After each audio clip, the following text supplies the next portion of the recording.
جی بسم اللہ الرحمن الرحیم نحمدہ ونصلی ونسلم علی رسولہ الکریم اما بعد۔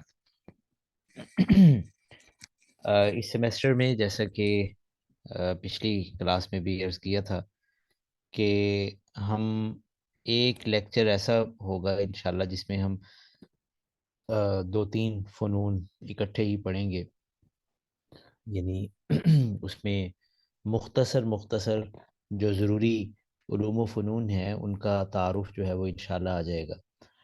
تو اس کے لیے ہم نے ایک تو مختصر سا ایک یعنی 4 سے 5 لیکچرز پر مشتمل ایک علم تجوید کے حوالے سے انشاءاللہ کچھ تعارفی مباحث وہ بھی پڑھیں گے، اور دوسرے نمبر پہ جو ایک علم الفرائض وراثت سے متعلق جو احکام ہیں وہ بھی ہم جانیں گے انشاءاللہ، اور پھر اگر کوئی ہمارے پاس وقت بچا تو پھر ہم فلکیات کے بارے میں کچھ نہ کچھ چیزیں وہ بھی ہم پڑھیں گے۔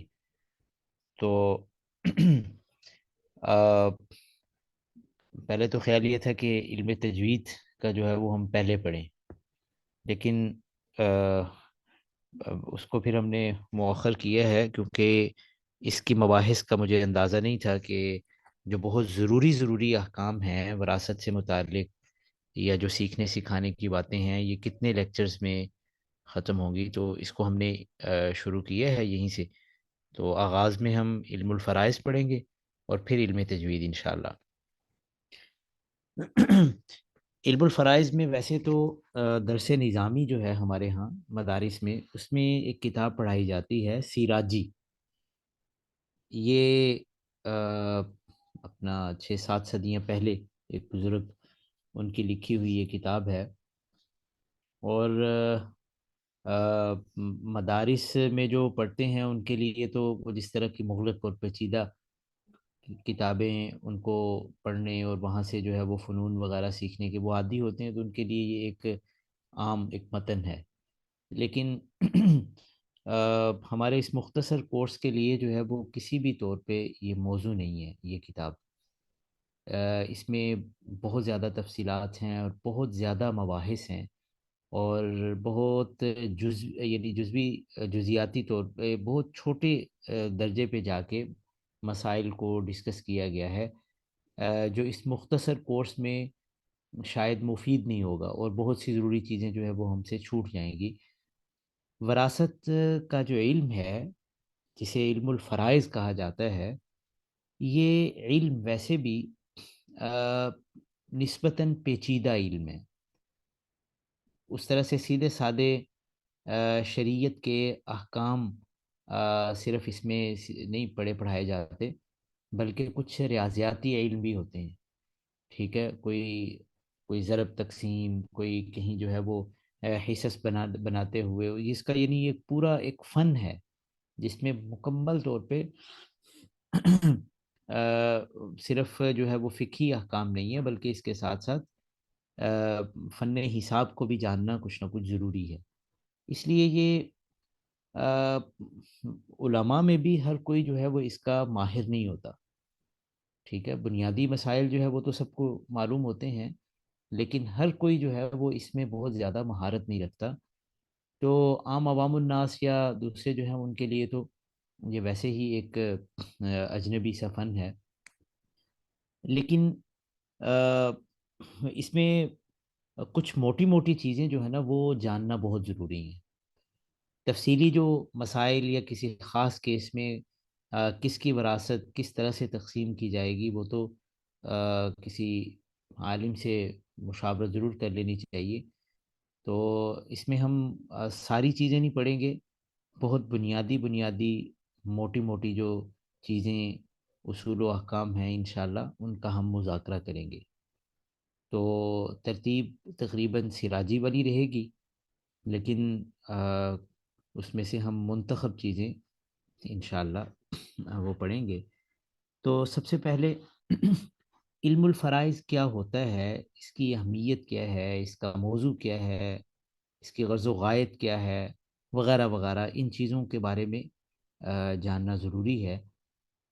تو علم الفرائض جو ہے یہ فرائض فریضہ کی جمع ہے، ٹھیک ہے، اور فریضہ جو ہے یہ فرض یا فریضہ ایک اس کے بہت سے معانی ہیں لغت کے اندر.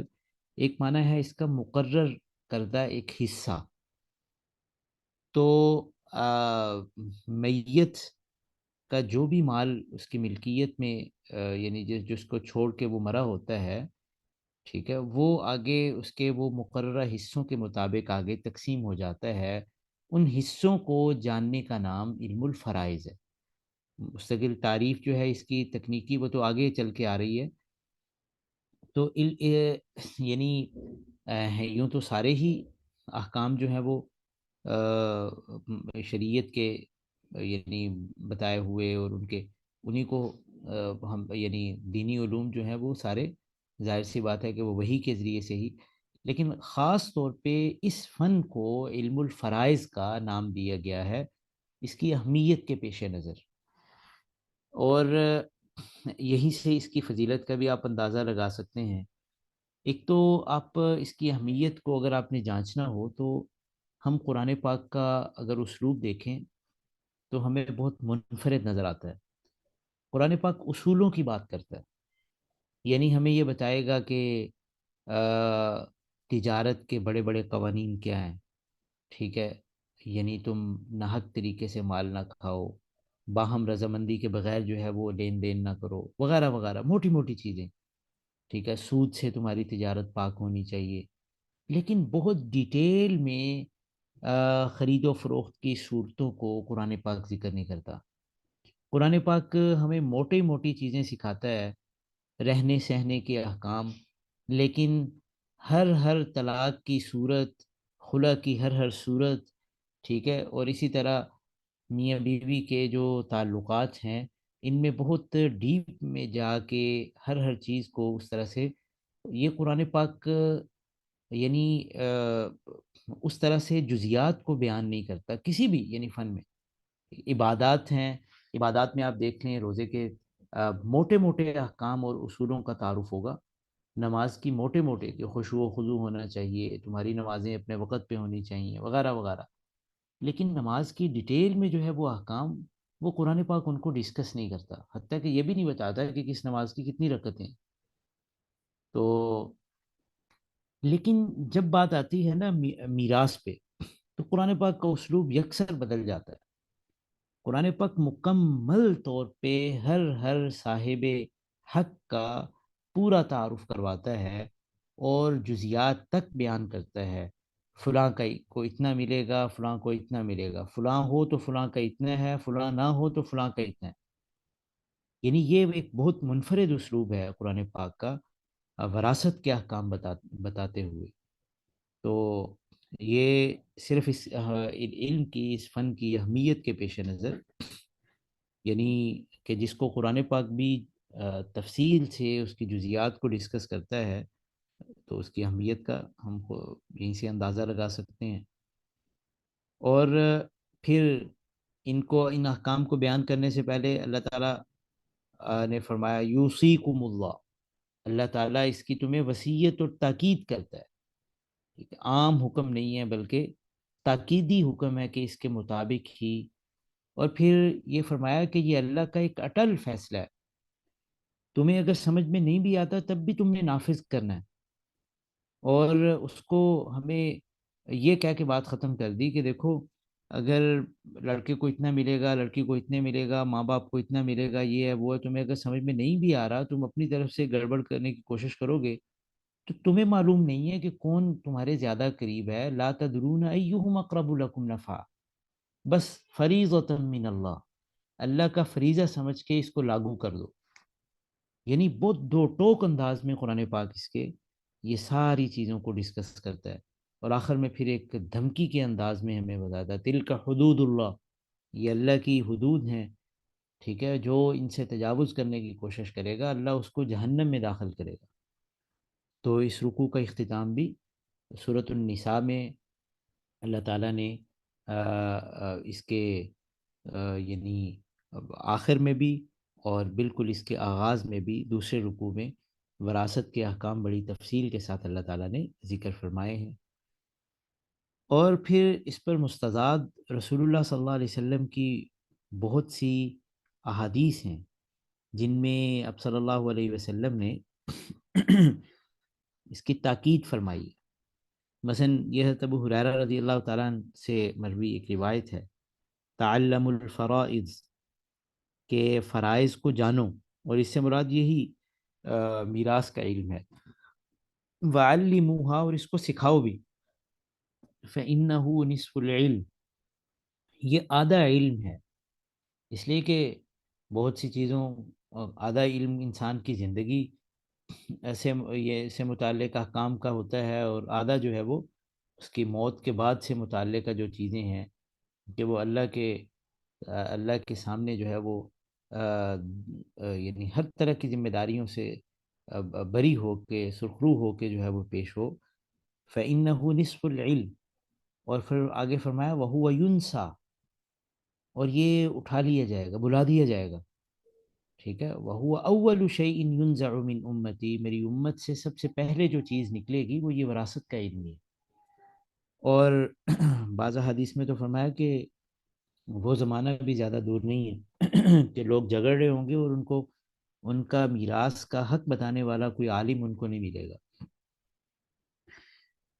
کتابوں میں تو باتیں رہ گئی ہیں اور کچھ جاننے والے بھی ظاہر سی باتیں ہیں، لیکن یہ میں نے شاید آپ کو یاد ہوگا کہ بخاری شریف میں جب یہ حدیث آئی تھی تو کہ علم سب سے یعنی علم اٹھا لیا جائے گا قیامت کے قریب، تو اس میں شاید کسی آپ کی کلاس میں یا کسی اور نے یہ سوال کیا کہ بظاہر تو ایسے لگ رہا ہے کہ علم جو ہے وہ بہت مرتب ہو رہا ہے اور مدون ہو رہا ہے، بہت سے سافٹ ویئرز جو ہے وہ ایسے بن گئے ہیں۔ پہلے اگر کسی کے پاس بمشکل جو ہے وہ 100 کتابیں ہوتی تھیں، اب اس کے پاس جو ہے وہ 100 کی بجائے 1000 ہوتی ہیں، جس کے پاس 1000 تھیں وہ لاکھوں کتابیں جو ہے وہ اس کی ایکسیس میں ہیں۔ تو علم کیسے اٹھے گا؟ تو اصل میں علم کے اٹھنے کا مطلب ہی یہی ہے کہ وہ علم جو ہے وہ انسان کے عمل اور کردار پہ اثر انداز نہیں ہوگا۔ اب اگر آپ دیکھیں تو یہ وراثت سے متعلق یہ چیزیں نہ صرف کتابوں میں ہیں، اس کے سیکھنے والے موجود ہیں، بلکہ بہترین قسم کے سافٹ ویئرز اور ایپس تک موجود ہیں، لیکن اتنا یہ ناآشنا ہو چکا ہے کہ دینی حلقوں میں بھی شاید اس طور پہ پورے طور پہ جو ہے وہ اس کا نفاذ نہ ہو۔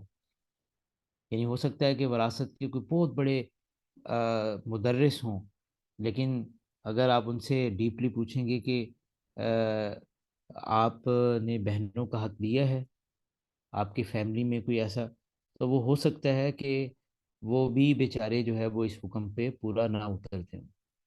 یعنی ایک اجنبیت ہے، اور ایسے لگتا ہے کہ یہ وہ چیز ہے کہ جو آپ نے فرمایا نا کہ وہ اول شیء ینزع من امتی، نمازیں پڑھنے والے ہوں گے، معاملات اپنے سیدھے، ظاہری وضع قطع بھی برابر، لیکن جو چیز اٹھ گئی ہے ان کی دینداری سے وہ یہی چیز ہے۔ تو رسول اللہ صلی اللہ علیہ وسلم نے اس کی بہت زیادہ تاکید فرمائی ہے کہ اس علم کو آ، اس کو سیکھو، سکھاؤ، اور اس کو پھیلاؤ، اور یعنی تاکہ جو ہے وہ معاشرے کے اندر اس کی اہمیت کا لوگوں کو علم ہو۔ اچھا، اسی طرح اس کی اہمیت سے ہی متعلق یہ پہلو بھی ہے کہ ہمیں صحابہ کرام رضوان اللہ تعالیٰ علیہ مجمعین کا غیر معمولی اہتمام ملتا ہے کہ وہ اس کو ایک فن کے طور پہ باقاعدہ اس کو سیکھتے تھے، سکھاتے تھے، اور آپ حیران ہوں گے کہ یعنی بعض صحابہ جو ہے وہ اس علم کی مہارت میں غیر معمولی شہرت رکھتے تھے۔ حضرت زید بن ثابت رضی اللہ تعالیٰ عنہ، یعنی ان کو باقاعدہ جو ہے وہ یہ وہ حدیث میں بھی ہے نا کہ عالمہم بالفرائض، فرائض کا سب سے زیادہ سب سے بڑے عالم جو ہیں وہ زید بن ثابت ہے۔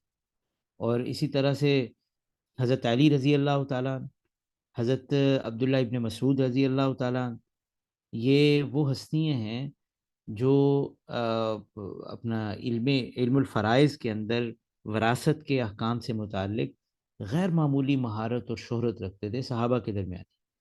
تو یہ خود اس کی ایک اہمیت کو واضح کرتا ہے کہ اس دور سے ہی صحابہ کرام رضوان اللہ تعالیٰ علیہ مجمعین کا یہ جو ذوق ہے، جو در حقیقت رسول اللہ صلی اللہ علیہ وسلم کی تاکید سے ہی پیدا ہوا تھا. ٹھیک ہے، تو یہ اس علم کی اہمیت اور فضیلت کو اور زیادہ بڑھا دیتا ہے. علم الفرائض ہے کیا؟ یہ میں پہلے مختصراً بتا چکا ہوں. اس کی فنی تعریف یہ کی جاتی ہے: ہوا علم باصول من فقہ و حساب یعرف بها حق کل وارث من الترکہ، کہ یہ فقہ اور حساب کے ایسے اصول کو جاننے کا نام ہے جن کے ذریعے سے ترکے میں ہر وارث کے حق کو معلوم کیا جاتا ہے، پہچانا جاتا ہے کہ ترکے میں کس وارث کا کتنا حق ہے. وہ کیسے ان کی پہچان ہوگی؟ یہ کچھ فقہ اور حساب یعنی ریاضی وغیرہ کے کچھ اصولوں کو جاننے کا نام ہے. بس یہ علم الفرائض ہے. گویا اس میں فقہ بھی ہوگی اور حساب کتاب سے متعلق جو ہے وہ کچھ یہ جو ریاضیاتی کچھ چیزیں بھی ہیں، ان دونوں کو جاننے کا نام علم الفرائض ہے. اب اس میں یہ جو باقی تو تقریباً واضح ہی ہے، یہ ترکہ کیا چیز ہے؟ یہ لفظ اس کو ہم طریقہ بھی پڑھ سکتے ہیں. سب سے بہتر اس کی جو اس کا جو تلفظ ہے، ضبط ہے، وہ طریقہ ہے. تا کے زبر کے ساتھ اور را کی زیر اور پھر اس طرح کاف کی زبر، طریقہ. لیکن اس کو ترکہ یا ترکہ پڑھنا بھی جائز ہے. تو ترکہ بھی آپ کہہ سکتے ہیں. ترکہ کیا چیز ہوتی ہے؟ ترکے کے بارے میں اس کی بھی ایک خاص تکنیکی طور پہ اس کی تعریف کی جاتی ہے: ہر وہ مال جو بوقت انتقال میت کی ملکیت میں ہو. ٹھیک ہے، اور اس کی عین کے ساتھ غیر کا حق متعلق نہ ہو.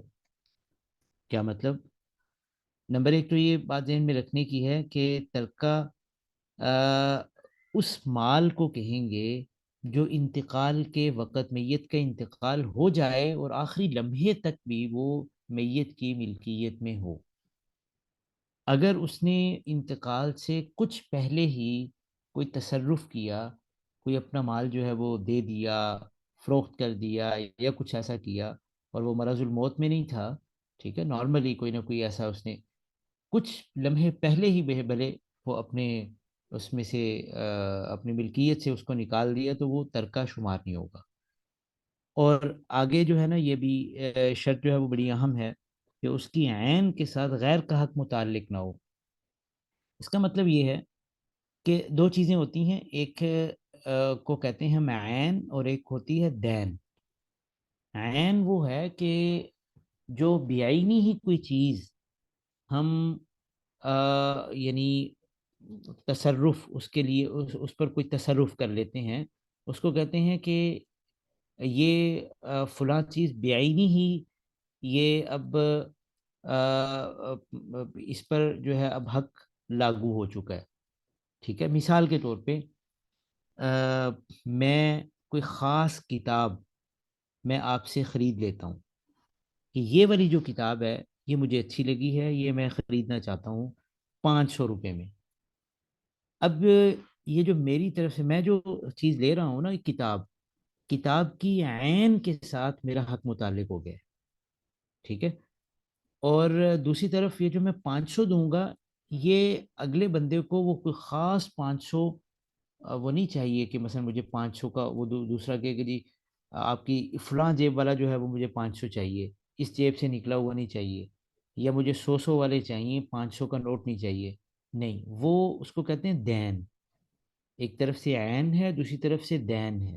دین میں کوئی بھی آپ نے وہ حق کی ادائیگی کرنی ہوتی ہے، اس میں کسی چیز کی عین یا ذات اہمیت کی یعنی کوئی حیثیت نہیں رکھتی، اہمیت نہیں رکھتی. بلکہ آپ اس کا کوئی مثل بھی ادا کر دیں گے تو دین کی ادائیگی ہو جاتی ہے. دین ہوتا ہی یہی ہے. ٹھیک ہے، آج میں نے آپ سے کوئی چیز دی، کل واپس کر دی. ٹھیک ہے، وہ بے آئینی ہی وہ چیز نہیں میں واپس کرتا. ٹھیک ہے، تو بہت سے معاملات میں مثلا آج میں نے کوئی کسی سے کوئی 10,000 روپے لے لیا. ٹھیک ہے، پھر لوٹا دیا. تو یہ ہوتا ہے دین. تو اگر فرض کیجئے کہ میت کا کے مال میں مثلا کوئی خاص چیز تھی، مثال کے طور پہ کوئی زیور تھا، اور اس نے کہا ہوا تھا، یہ طے کیا ہوا تھا کہ یہ والا جو زیور ہے یہ میری بیوی کا حق مہر ہے. ٹھیک ہے، تو اب اس زیور خاص اس زیور کی عین کے ساتھ، یعنی اس کے بیعینی وہ زیور جو ہے اس کے ساتھ غیر کا حق متعلق ہو گیا. اگرچہ وہ اس کے پاس ہے، موجود ہے، لیکن اس کے ساتھ غیر کا حق متعلق ہو گیا. اس لیے وہ ترکے میں شمار نہیں ہوگا، اس کو نکال دیا جائے گا. ترکہ وہ ہے جو ان کے علاوہ ہو. بات کچھ واضح ہوئی؟ کیوں جی؟ جی جی سر. تو ایک تو یہ ہے کہ وہ مال اس کی ملکیت میں ہو. نمبر دو، انتقال کے وقت بھی ملکیت میں ہو، آخری وقت تک ہو. نمبر تین، اس کی عین کے ساتھ غیر کا حق متعلق نہ ہو. تو ایسی چیز کو ہم ترکہ کہتے ہیں. تو ترکے سے ہر وارث کا حق کیسے معلوم کیا جائے گا؟ وہ فقہ اور حساب کے کچھ اصول ہیں، ان کو ہم جانیں گے تو ہمیں یہ طریقہ کار معلوم ہو جائے گا. اور اس کو جاننے کا نام علم الفرائض ہے. ٹھیک ہو گیا نا؟ یہ تو ہے تعریف. اس کا موضوع کیا ہے جی؟ اس علم کا موضوع کا مطلب ہے کہ اس میں ہم ڈسکس کیا کریں گے، اور کس چیز کے ارد گرد ساری ہماری گفتگو رہے گی. تو وہ ہے ترکات. یہی جو جانے والے جن کا انتقال ہو جاتا ہے، جو کچھ چھوڑ کے جاتے ہیں، ٹھیک ہے، وہ ترکات وہی ہمارے زیر بحث ہوں گے. اور کسی بھی علم کو فن کو جاننے سے پہلے جو ہے نا، یہ بنیادی چیزیں یہ سیکھی سکھائی جاتی ہیں. اس کی تعریف کیا ہے، موضوع کیا ہے. اور اسی طرح تیسری چیز ہوتی ہے غرض و غایت، یعنی اس کے سیکھنے کا مقصد کیا ہے. تو مقصد کیا ہے جی؟ میت کے ترکے سے صاحب حق کو اس کا حق پہنچانا. ٹھیک ہے، کہ کس کا کتنا حق بنتا ہے. اگر یہ علم ہم سیکھ لیں گے تو صاحب حق کو اس کا حق ہم پہنچا سکتے ہیں. ٹھیک ہو گیا نا؟ تو یہ اس علم کی غرض و غایت ہے. یہ جو علم ہے کہاں سے نکلا، اور اس کا یعنی یہ جاننا اس لیے ضروری ہے کہ ماخذ سے کسی چیز کے استناد کا پتہ چلتا ہے کہ وہ کتنی مستند ہے. یہ علم جو ہے علم الفرائض، اس کے تین ماخذ ہیں: قرآن، سنت اور اجماع. یہ قیاس سے اس علم کو قیاس سے ثابت نہیں کیا جاتا، نہ ہی کیا گیا ہے کوئی مسئلہ. ٹھیک ہے نا؟ مثلا کس کا کتنا حق ہے، کوئی قیاس نہیں اس پر چلا. وہ قرآن پاک سے حق نکلا ہے، سنت سے ہے، یا اجماع ہے اس پہ. تو وراثت کے جو احکام ہیں ان میں قیاس نہیں چلتا.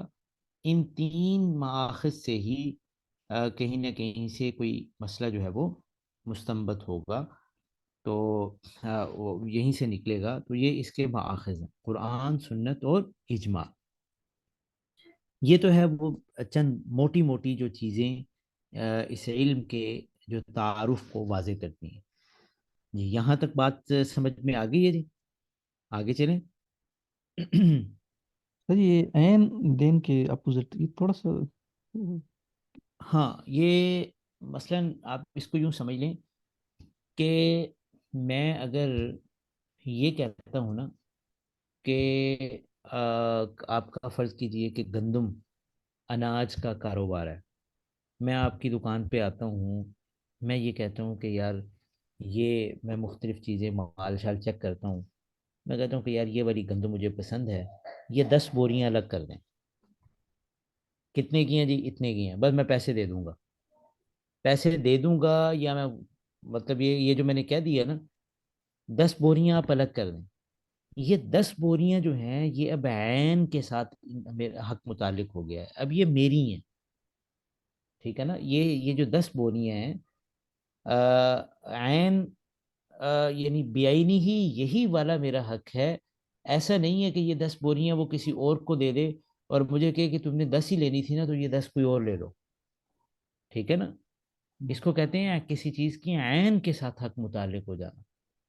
اور دوسری صورت یہ ہوتی ہے کہ مثلا جیسے ہم بیع سلم کرتے ہیں. مثلا آپ کاشتکار ہیں، ذمہ دار ہیں، تو میں آپ کو ایڈوانس میں پیسے دے دیتا ہوں کہ یار یہ دیکھو، یہ پکڑو پیسے، میں نے تم سے 10 من گندم لینی ہے، تو مجھے فلاں وقت میں 10 من گندم آپ نے دے دیں.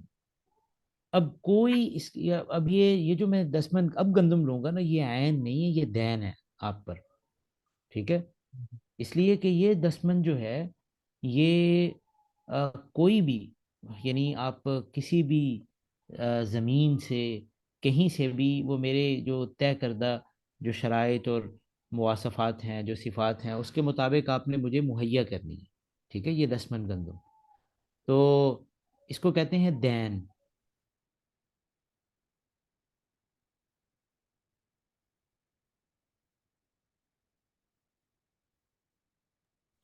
بات واضح ہوئی؟ جی استاد جی، جی الحمد للہ کلیئر ہو گیا. چلیں الحمدللہ. اچھا جی. اس کے بعد آگے دیکھیے جی ذرا. یہ میت جو مال چھوڑ کے جاتی ہے، ٹھیک ہے، مرنے والا مر جاتا ہے، اس کے ترکے میں کیا کرنا ہوتا ہے. اس کو اس عنوان سے ہم پڑھتے ہیں کہ ترکے سے متعلق کتنے حقوق ہیں اور کیا کیا ہیں. تو یہ جاننا ضروری ہے کہ کل 4 حقوق ہوتے ہیں جو ترکے میں ہم نے بالترتیب ادا کرنے ہوتے ہیں. یعنی کوئی کسی کا انتقال ہو جاتا ہے، جو کچھ وہ چھوڑ کے گیا ہے، کل 4 حقوق ہم نے پورے کرنے ہیں. اس میں سے نمبر 1، پہلا حق جو ہے نا وہ یہ ہے کہ اس میں سے کفن دفن کے اخراجات نکالے جاتے ہیں. یہ سب سے پہلا حق ہے. ابھی کوئی وراثت تقسیم نہیں کرنی، کوئی کچھ نہیں. سب سے پہلے جو کفن دفن وغیرہ کے جو اخراجات ہیں وہ اس سے منہا کیے جائیں گے. حتیٰ کہ آ، اسی طرح اگر مثال کے طور پہ دفن پہ بھی اخراجات آتے ہیں، قبر کی کھدائی کے لیے کسی کو دینا پڑتا ہے، یا بعض جگہوں پہ قبر کی جگہ خریدنی پڑتی ہے. ٹھیک ہے. تو یہ میت کے مال سے ہم یہ اخراجات جو ہے وہ نکالیں گے. ضروری نہیں ہے، اگر کوئی اور نکالنا چاہے تو اپنی طرف سے یہ سارے کام کر سکتا ہے، لیکن اگر نکالنا چاہیں تو پوری اجازت ہے کہ میت کے مال سے یہ اخراجات نکال لیے جائیں. اچھا جی. نمبر 2، اس کے بعد آگے قرضوں کی ادائیگی کرنی ہوتی ہے. میت کے ذمے جتنے قرضے واجب الادا ہیں وہ سارے ہم قرضے ادا کریں گے. ٹھیک ہے. اور اس میں یہ بھلے میت کا سارا مال جو ہے وہ اسی کے اندر لگ جائے تو سارے قرضوں کی ادائیگی وہ کی جائے گی. ٹھیک ہے. جو بھی اس کے ذمے قرضے لازم ہیں اس کی ادائیگی اسی کے مال سے کی جائے گی، اور وراثت کی تقسیم سے پہلے. ٹھیک ہے. یعنی وراثت کی تقسیم کا بھی نمبر نہیں آیا تو قرضوں کی ادائیگی. ہاں، اگر تو سارا مال اسی کے اندر لگ جاتا ہے تو ٹھیک، لیکن ایسا بھی ہو سکتا ہے کہ قرضے زیادہ ہوں اور اس کا جو سارا ترکہ ہے وہ تھوڑا ہو جاتا ہے.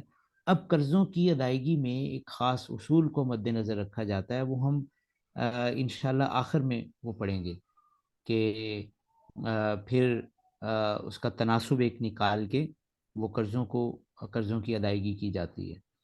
تو یعنی دوسرے نمبر پہ پھر یہ آ جائے گا قرضوں کی ادائیگی کے بارے میں.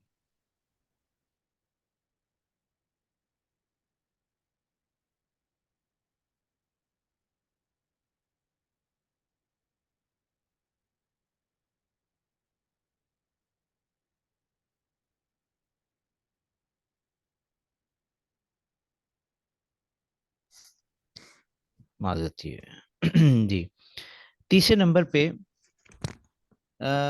یہ دیکھنا ہوتا ہے کہ میت نے اگر کوئی وصیت کی ہو، ٹھیک ہے، تو اس وصیت کو ہم نافذ کرتے ہیں.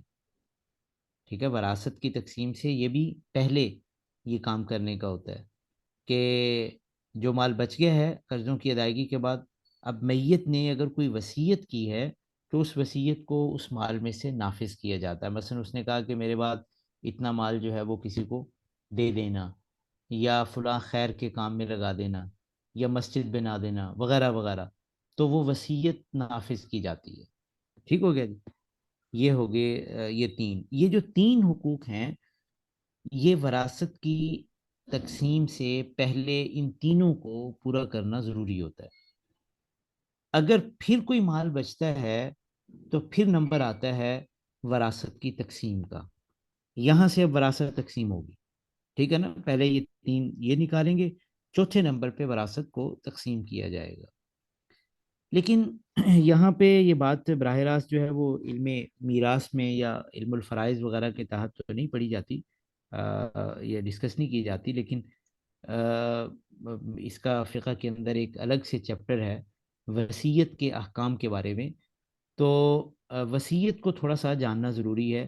یہاں پہ یہ ایک الگ سے میں نے کچھ ہیڈنگ یہ دے کے میرا ارادہ تھا کہ اس پر بھی کچھ گفتگو کر لی جائے. یہ بھی ضروری ہے چونکہ بہت سے مسائل جو ہے وہ وصیت سے متعلق لوگ پوچھتے ہیں، تو اس کے موٹے موٹے جو احکام ہیں ان کو بھی جاننا ضروری ہے. تو اس لیے یہاں پہ وگرنہ یہ براہ راست جو ہے وہ سراجی کے اندر یا میراث سے متعلق جو احکام پڑھے پڑھائے جاتے ہیں، یہ براہ راست ان ابواب کا حصہ نہیں ہے. وصیت کیا ہوتی ہے؟ سب سے پہلے تو یہ جاننا ضروری ہے کہ وصیت یعنی وہ حکم ہوتا ہے جو جانے والا یعنی اس انداز سے دیتا ہے کہ میرے بعد تم یہ کرنا. ٹھیک ہے نا. مثلا وہ کوئی بھی ہو سکتا ہے، وہ کوئی اخلاق اور کردار کے حوالے سے بھی ہو سکتا ہے. ٹھیک ہے، انبیاء علیہم السلام نے وصیت کی ہے اپنی اولاد کو فلا تموتن الا وانتم مسلمون. ٹھیک ہے، وہ کسی بھی یعنی حوالے سے وہ کوئی نہ کوئی ایسی، تو اس کو ہم وصیت کہتے ہیں. ٹھیک ہے.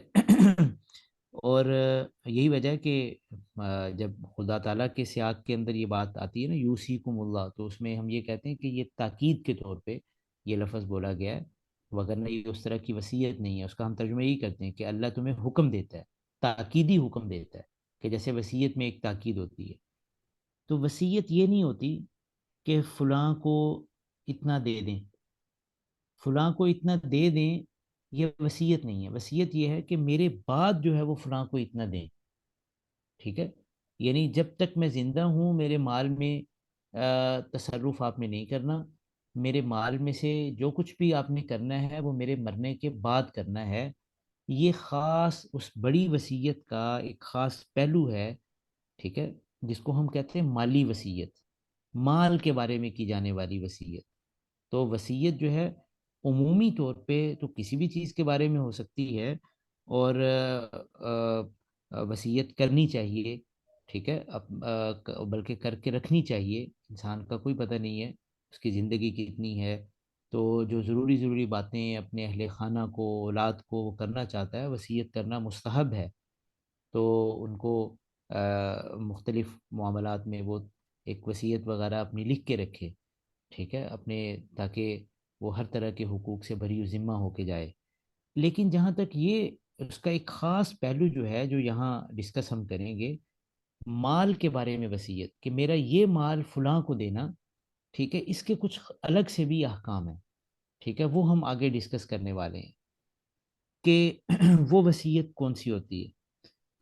وہ وصیت جو ہے یہ مستحب نہیں ہے ہر حالت میں، بلکہ یہ دیکھا جاتا ہے کہ وہ اگر تو ترکہ اتنا زیادہ ہے کہ آپ وصیت کرنے کے بعد بآسانی ورثاء کو وہ بچ جائے گا اور ان کے اوپر رقم تقسیم ہو جائے گی، اور آپ اس میں وصیت میں کسی کو حق سے کسی کے حق سے محروم نہیں کرنا چاہ رہے. ٹھیک ہے، اور آپ وصیت کے عنوان سے کوئی ڈنڈی نہیں مار رہے. ٹھیک ہے، اور یہ سارے پہلو اگر وہ موجود ہیں، یا یعنی پھر یہ وصیت جو ہے وہ جائز ہوتی ہے. ہاں اگر مثلا آپ کوئی بالکل خیر خواہی سے آپ کا مال بھی زیادہ ہے، اور آپ واقعتاً کسی دینی کوئی آپ یہ چاہتے ہیں کہ میرے مال میں کچھ صدقہ جاریہ بھی بن جائے، آپ کوئی ایسا کرنا چاہیں، تو بعض صورتوں میں یہ وصیت مستحب بھی ہو جاتی ہے، ٹھیک ہے، لیکن بہرحال یہ واجب تو بالکل نہیں ہے کہ ہر جانے والا یہ کہے، اور اسلام نے ترغیب بھی اصل میں اسی چیز کی دی ہے کہ اپنی زندگی میں مال خرچ کر جاؤ، ٹھیک ہے، جہاں جہاں جس جس جگہ پہ وہ دینا چاہتے ہیں اپنی زندگی میں مال خرچ کریں۔ اور وصیت جب آدمی کو کرتا ہے تو یہ در حقیقت اپنے بعد والوں کو ایک طرح کی اس سے ایک ہم اذیت دے رہے ہوتے ہیں کہ ظاہر سی بات ہے، جتنے حصے کی ہم نے وصیت کر دی تو گویا اتنے حصے سے ہم نے اپنے بعد والوں کو محروم کر دیا کہ وہ یہ مال اب ان کا حق نہیں ہے۔ قرآن پاک میں ہے نا حکم، بلکہ ہمیں تو یہ بتایا گیا نا، یا ایھا الذین آمنو، کیسے آتا ہے، لا تلہکم اموالکم ولا اولادکم عن ذکر اللہ ومن یفعل ذلک فاولئک هم الخاسرون۔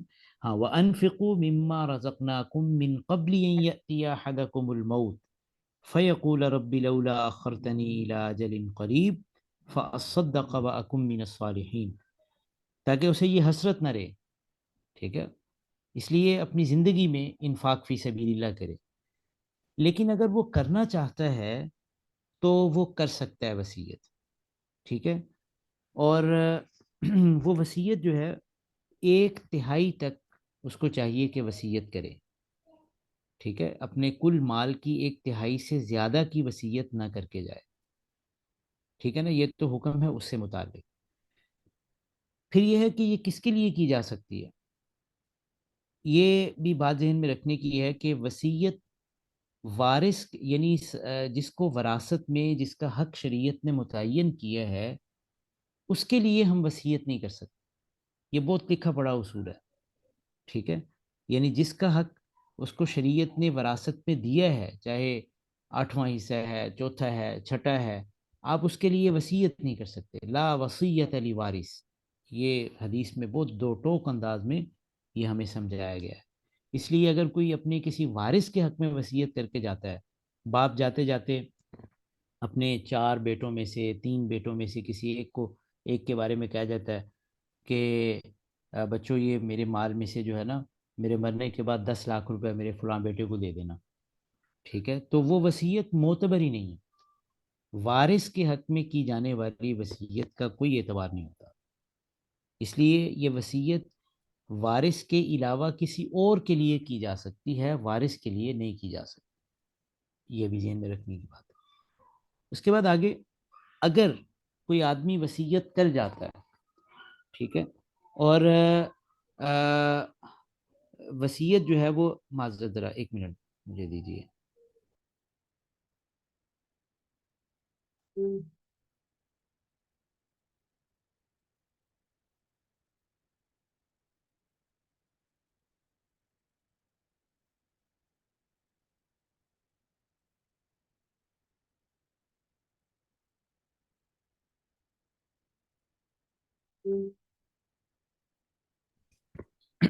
جی تو یہ تیسری بات یہ ہے یہاں پہ کہ جو مالی وصیت ہے اگر وہ زیادہ کی کر بھی جاتا ہے تو وہ نافذ ہوگی ایک ثلث کی حد تک، یعنی اول تو اس کو چاہیے کہ 1/3 تک وصیت کرے، لیکن اگر وہ وصیت زیادہ کی کر جاتا ہے تو وہ صرف 1/3 تک نافذ ہوگی۔ مثال کے طور پہ وہ یہ کہہ دیتا ہے کہ میرے انتقال کے بعد جو ہے وہ 50,000 روپے جو ہے وہ فلاں مدرسے کو دے دینا، لیکن اس کا کل مال جو ہے وہ قرضوں کی ادائیگی وغیرہ ان ساری چیزوں سے فارغ ہونے کے بعد اس کا کل جو ہے وہ مثلا 100 روپے ہے، اپنا 1 لاکھ روپے ہے۔ اب 1 لاکھ میں سے 50,000 یہ پاسبل ہی نہیں ہے کہ وصیت کے لیے یعنی یہ اس وصیت کو پورا کر دیا جائے، تو اب یہ ہوگا کہ ہم اس کی وصیت میں سے اس کے مال میں سے 1/3 یعنی 33,000 تک ہم خرچ کر سکتے ہیں۔ 33,000 سے اوپر جو ہے اس کے لیے ان تمام جو ورثاء ہیں ان کی اجازت ضروری ہے، اگر وہ سارے خوشحال ہیں تو وہ کہہ سکتے ہیں کہ ہمارے والد صاحب کی یہ خواہش تھی، ٹھیک ہے، تو کیوں نہ ہم 50,000 پورا کر دیں، ٹھیک ہے، وہ وصیت جہاں پہ انہوں نے کہا ہے تو ہم پوری وصیت ہی نافذ کر دیں. لیکن اگر وہ سارے تیار نہیں ہیں یا ان میں سے کوئی ایک نابالغ ہے، تو ایسی صورت میں وہ وصیت صرف ایک تہائی تک نافذ ہوگی، اس سے زیادہ وصیت کو نافذ نہیں کیا جائے گا. اس لیے یہ بھی ذہن میں رکھنے کی بات ہے کہ وصیت کی حد بندی ایک تہائی ہے، ایک ثلث. اور اسی طرح سے یہ جو مرض الموت ہوتا ہے، ٹھیک ہے، یعنی مریض کسی ایسی بیماری میں مبتلا ہو جائے کہ جس سے شفا یابی کی امید نہ ہو، اور پھر اسی بیماری کے اندر اس کا انتقال بھی ہو جائے، اس کو ہم مرض الموت کہتے ہیں. لیکن اگر اس بیماری میں اس کا انتقال نہیں ہوتا تو اس کو ہم مرض الموت نہیں کہیں گے، بھلے وہ مہلک بیماری ہو. ٹھیک ہے. تو اس بیماری کے، یہ ظاہر سی بات ہے، اس کا پتہ چلے گا میت کے، یعنی اس کے انتقال کے بعد، کہ یہ چیز مرض الموت تھی یا نہیں تھی. تو مرض الموت میں اگر کوئی مریض تصرفات کرتا ہے، ٹھیک ہے، مثال کے طور پہ آخری 6 ماہ وہ بیمار رہا، کینسر کا مریض تھا، لیکن آخری 6 ماہ کے عرصے میں اس نے آ، آ، یہ کچھ تصرفات کیے. تصرف کہتے ہیں کہ مثلا اپنے مال میں سے کچھ کا اپنے اولاد میں سے کسی کو ہدیہ کر دیا. ٹھیک ہے.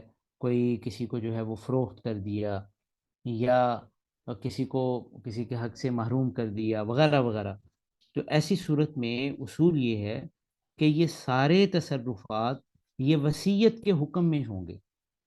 چنانچہ اگر مثال کے طور پہ مرض الموت میں اس نے اپنے کسی بیٹے کے نام کوئی جائیداد لکھوا دی کہ یہ بیٹا تمہاری ہے، اور اسی مرض میں اس کا انتقال ہو گیا، تو وہ جائیداد اس بیٹے کی نہیں ہوگی، اس لیے کہ وہ وارث ہے، اور وصیت وارث کے حق میں معتبر نہیں ہوتی.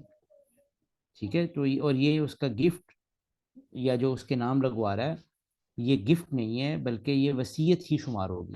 ہاں وہ صحت مند تھا، بسا اوقات بیماری نہیں ہوتی. مثلا وہ آج اپنے بیٹے کا نام لگواتا ہے، خدا نہ خواستہ رات کو کسی ایکسیڈنٹ میں یا کوئی کسی کو ہارٹ اٹیک ہو جائے، کوئی اچانک وجہ بن جائے کہ موت کی، تو یہ درست طور پہ نافذ ہو گیا، یہاں تو معاملہ ہو رہا ہے. لیکن اگر وہ مرض الموت میں تھا اور کوئی ایسا سٹیپ لیتا ہے، تو یہ وصیت کے حق میں ہے، اور اس کو پھر دیکھا جاتا ہے. نمبر ایک تو وہ ورثاء کے لیے تو نہیں ہے، وہ ورثاء کے ساتھ اگر تصرف کیا تو وہ کالعدم، اور اگر کسی اور کے ساتھ کیا تو وہ 1/3 تک نافذ ہوگا. ٹھیک ہے. 1/3 سے زیادہ نافذ نہیں ہوگا. ٹھیک ہے نا. تو یہ اس کو ہم کہتے ہیں مرض الموت کے تصرفات. تو یہ بھی وصیت کے حکم میں ہے. تو بہرحال یہ بھی ان کو دیکھتے ہوئے ہم نے وصیت کو نافذ کرنا ہے. جب وصیت بھی نافذ ہو جائے ایک ثلث تک، پھر جو مال بچے گا اس میں وراثت تقسیم کر دی جائے گی سب جو مستحقین ہیں. اب مستحقین کون ہوتے ہیں اور ان کو کس ترتیب سے دینا ہوتا ہے، وغیرہ وغیرہ، یہ ساری چیزیں انشاءاللہ آئندہ لیکچرز کے اندر تفصیل سے آتی رہیں گی. تو یہ ہمارا آج کا تھا جی سبق. ریکارڈنگ آف کر دیں.